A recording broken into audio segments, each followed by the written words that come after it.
Para saudara dan saudari yang Tuhan cintai, selamat pagi dan selamat bertemu lagi dalam Renungan Harian edisi hari Senin, tanggal 7 Desember 2020.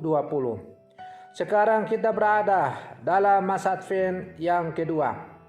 Itu berarti bahwa kurang lebih 2 minggu lagi kita akan merayakan pesta Natal. Hari ini tanggal 7 Desember 2020, gereja merayakan peringatan wajib Santo Ambrosius, uskup dan pujangga gereja. Marilah mengawali hari yang baru ini, kita hendak mendengar dan merenungkan sabda Tuhan. Tetapi sebelum kita mendengar dan merenungkan sabda Tuhan, marilah kita berdoa. Dalam nama Bapa dan Putra dan Roh Kudus, amin. Allah Bapa, pembela umat beriman, Engkau mengangkat Santo Ambrosius menjadi uskup, pengajar iman dan teladan kekuatan. Bangkitkanlah kiranya di dalam gerejamu pemimpin-pemimpin yang kuat, tegas dan bijaksana. Demi Yesus Putramu, Tuhan dan pengantara kami, kini dan sepanjang segala masa. Amin.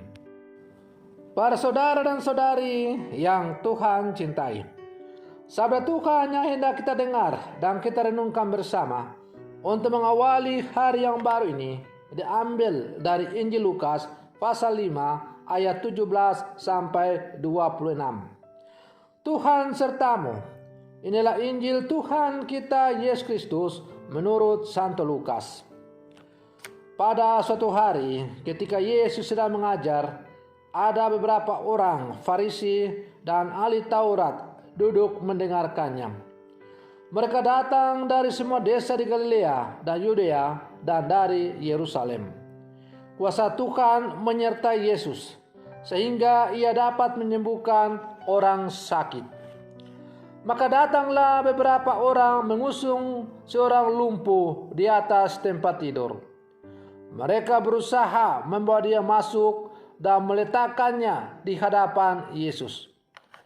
Tetapi karena banyaknya orang di situ, mereka tidak dapat membawa masuk. Maka mereka naik ke atas rumah dan membongkar atap rumah itu. Kemudian mereka menurunkan si lumpuh ke tengah-tengah orang banyak, tepat di depan Yesus. Ketika Yesus melihat iman mereka, berkatalah ia, "Hai saudara, dosamu sudah diampuni." Tetapi ahli-ahli Taurat dan orang-orang Farisi berpikir dalam hati, siapakah orang yang menghujat Allah ini? Siapa dapat mengampuni dosa selain Allah sendiri? Akan tetapi Yesus mengetahui pikiran mereka, lalu berkata kepada mereka, "Apa yang kalian pikirkan dalam hati? Manakah lebih mudah mengatakan dosamu sudah diampuni atau mengatakan bangunlah dan berjalanlah? Tetapi supaya kalian tahu bahwa di dunia ini Anak Manusia berkuasa mengampuni dosa." Lalu Yesus berkata kepada si lumpuh, "Aku berkata kepadamu, bangunlah, angkatlah tempat tidurmu dan pulanglah ke rumahmu."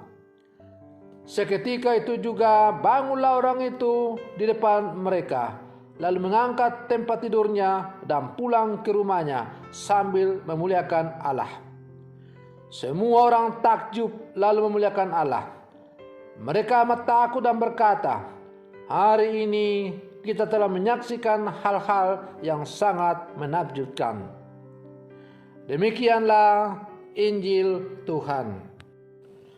Para saudara dan saudari yang Tuhan cintai, di zaman modern ini, banyak orang mengukur kedamaian, kesejahteraan, dan kebahagiaan berdasarkan hal-hal yang sifatnya duniawi.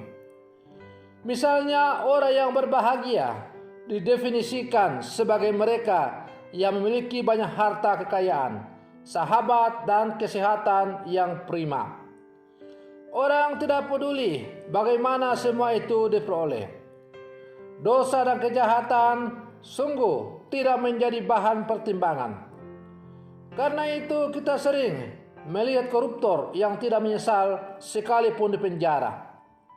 Sebenarnya kedamaian, kesejahteraan, dan kebahagiaan itu palsu dan penuh manipulasi. Para saudara dan saudari yang Tuhan cintai, Tuhan Yesus datang ke dunia dan umat miliknya untuk memberikan kebahagiaan surgawi yang tidak seperti dipahami oleh kebanyakan orang. Ia datang menawarkan kedamaian, kesejahteraan, dan kebahagiaan yang sejati. Setiap orang berhak untuk mendapatkannya, sejauh mereka tidak dicemari dan dikuasai oleh dosa dan kejahatan. Karena itu, kepada orang lumpuh yang tadi kita dengar dalam bacaan Injil, Tuhan pertama dan terutama mengampuni dosa, bukan menyembuhkannya. Kenapa demikian? Karena Ia datang untuk menjadi penebus dan penyelamat manusia. Pengampunannya menjadi bagian penting dari penebusan dan penyelamatan. Kelumpuhan orang tadi bisa disebabkan oleh karena ia jatuh ke dalam dosa. Maka ketika ia diampuni dosanya, maka ia menjadi sembuh dan akhirnya bisa berjalan kembali. Para saudara dan saudari yang Tuhan cintai, dalam kehidupan kita sehari-hari, kita bisa menemukan atau kita sendiri bisa mengalami kelumpuhan-kelumpuhan akibat kekejaman dosa itu. Karena kita tidak mengikuti apa yang diajarkan oleh Tuhan, akibatnya kita lumpuh, terbelenggu, tidak bisa bergerak, tidak bisa berjalan karena kita tertindih oleh beban dosa. Dosa itu bisa disebabkan oleh orang lain, tetapi juga terutama oleh diri kita sendiri. Bisa juga kita menjadi penyebab orang lain sesama kita menjadi terbelenggu. Oleh karena itu, kita perlu untuk datang kepada Yesus dan memohon pertolongannya agar supaya Ia menyembuhkan kita dari berbagai macam-macam kelumpuhan yang kita alami dalam kehidupan kita sebagai murid-murid Yesus. Para saudara dan saudari yang Tuhan cintai, karena itu masa Advent merupakan kesempatan yang bagus untuk merenungkan kembali perjalanan hidup kita sebagai orang-orang Kristen yang hidup di zaman sekarang. Apakah kita sungguh telah hidup sesuai dengan apa yang diajarkan oleh Tuhan, sehingga kita hidup merdeka, bebas untuk menikmati kehidupan sebagai anak-anak Allah? Ataukah kita tidak hidup bebas, kita terbelenggu oleh karena kita ditimpa oleh berbagai macam-macam tantangan dan kegelapan dunia ini? Para saudara dan saudari yang Tuhan cintai, hanya Tuhanlah yang mampu memberikan kebahagiaan dan kedamaian sejati. Dan supaya itu kita bisa alami dan rasakan, kita harus datang dan bertekuk lutut di hadapan kakinya.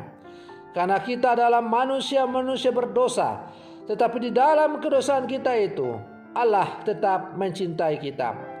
Tuhan memang membenci dosa kita, tetapi Tuhan tidak pernah membenci kita sebagai umatnya.